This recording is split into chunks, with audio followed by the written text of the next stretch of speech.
Number of isomeric compounds with molecular formula. अच्छा ठीक है, C9H10O, हमको पता नहीं है अभी C9H10O क्या है भाई। Which do not dissolve in NaOH, इसका मतलब बेस के साथ रिएक्ट नहीं कर रहा है, तो इसका मतलब ये एसिड नहीं है, ठीक है। And do not dissolve in HCl, HCl में भी रिएक्ट नहीं कर रहा है, इसका मतलब ये बेस भी नहीं है, तो भाई हो गया तुम। Do not give orange precipitate 2,4 DNP test. अब मैं बता देता हूँ, शायद तुम लोग को DNP नहीं पता होगा। DNP हमारे पास एक बेंजीन रिंग बनाओ सबसे पहले बस। अरे पेंटेन की नहीं बनानी है भाई, बेंजीन की बनानी, ठीक है। यहाँ पे पहले नाइट्रो ग्रुप लगाओ NO2, एक नाइट्रो ग्रुप लगाओ NO2, ठीक। और यहाँ पे एक लगा दो हाइड्राजीन, क्या लगा दो, हाइड्राजीन, NH2.NH2, ये हो जाता है हमारे पास DNP। क्या हो जाएगा, DNP। लेकिन हम लोग इसको यहां ना लगा करके हम लोग लगाते हैं यहाँ पे NH2.NH2, ठीक, क्योंकि 1 2 3 4 2,4, ठीक, 2,4 ये जो डाई नाइट्रो फिनाइल हाइड्राजोन ये इसमें आता है। क्लियर। अब देखो यहाँ पे नाइट्रोजन की वैलेंसी कितनी, 1 2 3 4, इसीलिए एक H हट जाता है, NH.NH2 इस तरह रहेगा, ठीक। और फिनाइल बोल रहे हैं यानी अंदर ये आ जाए, इसको बोलते हैं DNP। DNP टेस्ट जो होता है बेसिकली एल्डिहाइड और कीटोन्स के लिए होता है। किसके लिए, एल्डिहाइड और कीटोन। मतलब मान लेते हैं मेरे पास कार्बन डबल बॉन्ड ये कीटोन दिया हुआ है, ठीक है। यहां से क्या करता है, इसका ये H2 जो होता है इसका ये वाटर निकाल देता है, और फिर नाइट्रोजन से ही, ये नाइट्रोजन से ही डबल बॉन्ड इस तरह .NH इस तरह, और बाकी बचा इस तरह पूरी रिंग, इस तरह पूरी रिंग ये अटैच हो जाती है। बाकी बचा हमारे पास एक NO2 यहाँ पे और एक NO2 यहाँ पे आकर के हमारे मतलब ऐसे ही जैसे जुड़ा हुआ वैसे ही जुड़ा रहता है। तो किसकी प्रेजेंस के लिए रहता है, एल्डिहाइड और कीटोन। तो ये कौन सा कलर देता है, ऑरेंज कलर देता है। अच्छा ठीक है, इसका मतलब इन्होंने कहा है ये DNP टेस्ट नहीं दे रहे हैं, इसका मतलब यहाँ पे एल्डिहाइड और कीटोन भी नहीं है, तो मतलब ना एसिडिक ना एल्कोहल है ना कोई बेस है ना कोई सोडियम फिनॉक्साइड, कुछ नहीं है।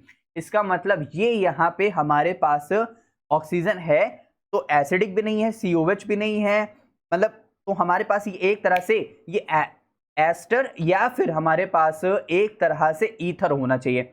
एस्टर भी एसिडिक कंडीशन से बनता है, तो मेनली हमारे पास ईथर ही आएगा। चलो पहले निकाल लेते हैं कि यहां पर कितने डबल बॉन्ड और कितनी रिंग है। हमें DU नहीं पता इसका भाई, DU देख लेते हैं।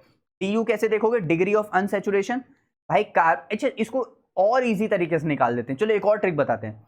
C9 है, ठीक, C9H हमारे पास कितने होने चाहिए, 20। कैसे, CnH2n + 2 CN + 19 18 + 2 20, यानी H हमारे पास 20, यानी किसका फॉर्मूला है, एल्केन का। किसका है, एल्केन का। इसका मतलब यहां पे हमारे पास 20 में से है कितने, 10, यानी कितने का अंतर आ रहा है, 10 का अंतर आ रहा है। और H हम लोग क्या करते हैं, डिवाइड बाय 2, यानी हमारे पास डिग्री ऑफ अनसैचुरेशन है 5। इसका मतलब एक रिंग है, क्या है, एक रिंग है, एक डबल बॉन्ड है। मतलब कहने का है रिंग में हमारे पास जैसे एक बेंजीन रिंग है, ठीक है, एक बेंजीन रिंग हो गई, 4 + 1 है ना, ठीक, मानते हैं 5 है, तो एक बेंजीन रिंग हो गई, 3 डबल बॉन्ड हो गए, तो 4 पूरा हो गया, और एक डबल बॉन्ड बाहर है रिंग के। तो इसका मतलब यहां से हमारे पास जो चलेगा वो यहां से हम लोग पहले क्या बनाएंगे, एक रिंग बनाएंगे इस तरह, ठीक, डबल बॉन्ड कैरेक्टर बनाएंगे, ठीक। फिर हमारे पास कितने कार्बन है, देखो कितने बच गए, 6 निकल गए, 3 बचे, तो कार्बन डबल बॉन्ड कार्बन, लेकिन ऑक्सीजन बचा हुआ है क्योंकि अब एल्डिहाइड कीटोन एल्कोहल नहीं बना सकते, तो इसलिए अब एक ऑक्सीजन इस तरह और CH3 इस तरह आएगा। अब देखो कितने H होंगे, यहां पे कितने आएंगे, 1 2 3 4 5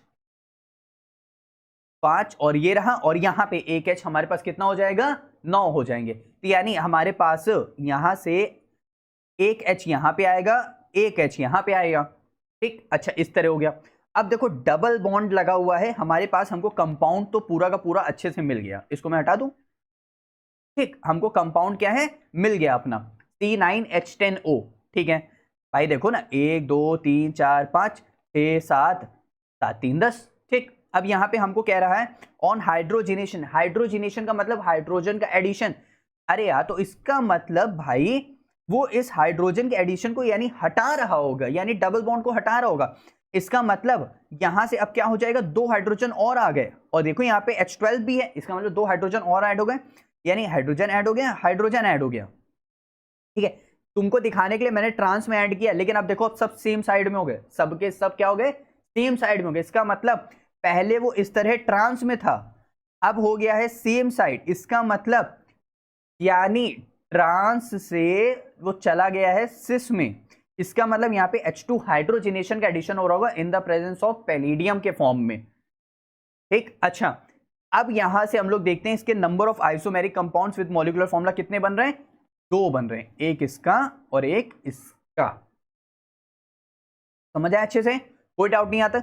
यहां से हमारे पास ये फॉर्मूला हो जाएगा, ये कंपाउंड हो जाएगा, ये कोई टेस्ट नहीं दे रहा है। डीएनपी टेस्ट अगर तुम लोग को एक बार और समझना है तो एक बार और ऐसे समझ लो, हमारे पास इस तरह रहेगा, उसके पास nitro group, NO2 group, 2,4 di nitro phenyl hydrazone रहेगा। हाइड्राजीन हमारे पास NH2.NH2 होता है, एक चला गया तो हाइड्रोजोन हो गया। यहां से इस तरह इसका वाटर मॉलिक्यूल निकाल दिया तो हमारे पास एक पूरा कंपाउंड बन गया। येलो और ऑरेंज PPT के फॉर्म में ये रहता है। अब समझ आया अच्छे से, पक्का कोई डाउट नहीं है। तो यहां से हमारे पास आंसर 2 क्या हो जाएगा, करेक्ट हो जाएगा।